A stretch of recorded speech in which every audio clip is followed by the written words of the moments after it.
conflict in the country. Tara Mahler is Senior Policy Advisor at the Counter-Extremism Project, as well as a former CIA military analyst, and she joins us now from Washington. So, Tara, tell us what you know now about what the technology is available to these protesters and how the government has responded.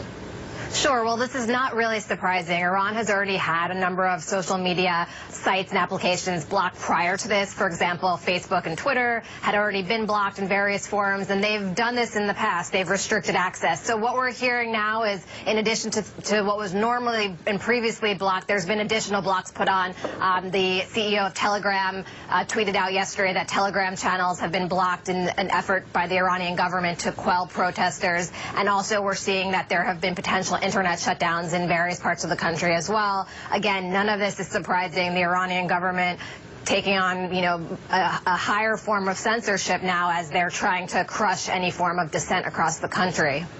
I'm recalling the use of Twitter back in the day, years ago, which, precipitated the blocking of Twitter in Iran.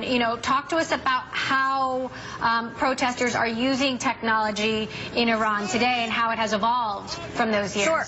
Technology has been critical. Obviously now, compared to 2009, you have had a rise in not just the number of individuals using iPhones and all sorts of, mobile devices, but you've also had growth in terms of individuals all over the globe, Iran included, using social media and using different applications to communicate, in some cases encrypted applications. This helps them organize, this helps them communicate, engage in peaceful protests. It helps them coordinate, times and locations, and also spread ideas in opposition to the Iranian government, which we've seen ideas that have been protesting both the economy there and also protesting technology in some cases as well. So I think you see technology being critical. It is worth noting that even though that the government in Iran is taking steps to quell protesters by blocking their access, the Iranians have gotten savvy about workarounds in some of these cases. A lot of them have ways to access these social media platforms even though the government has prohibited them.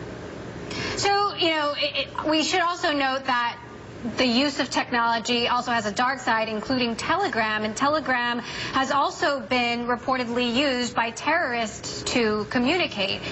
Is that correct still?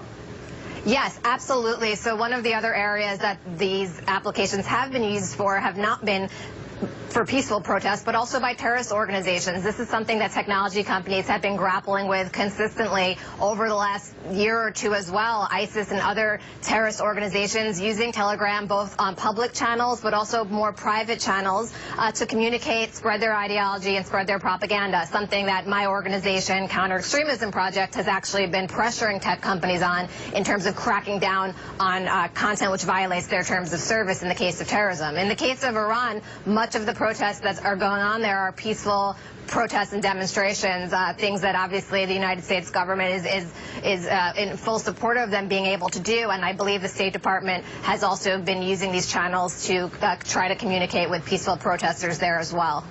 And what has Telegram in particular done to combat the use of its platform for terrorist ends? Well, I think you're seeing the tech companies start to be a bit more responsive. You saw, for example, YouTube, which is part of Google, take down Anwar al-Awlaki videos recently. Telegram still has, a ways to go, and in some cases, a lot of these channels are closed. In some cases, there's encrypted communications. So, personally, we think that Telegram should be enforcing its terms of service, and sort of violent jihadist content or content that violates the terms of service ought to be taken down, ought not to be permitted, and users that are either affiliated with terrorist organizations or posting this material should have their accounts suspended. This is something we've seen tech companies being a little bit more responsive on over the past year after coming under increased pressure, not just from the European Union, but from Capitol Hill, Democrats and Republicans alike, particularly in light of the recent hearings on Russia propaganda. Lots of concerns of just about nefarious actors using these platforms in ways that are in violation of the terms of service. So, and we've talked about this over the years, Tara, but what do you expect to come from tech companies this year like Facebook and like Twitter when it comes to combating these issues more head on, and what do you hope to see from them?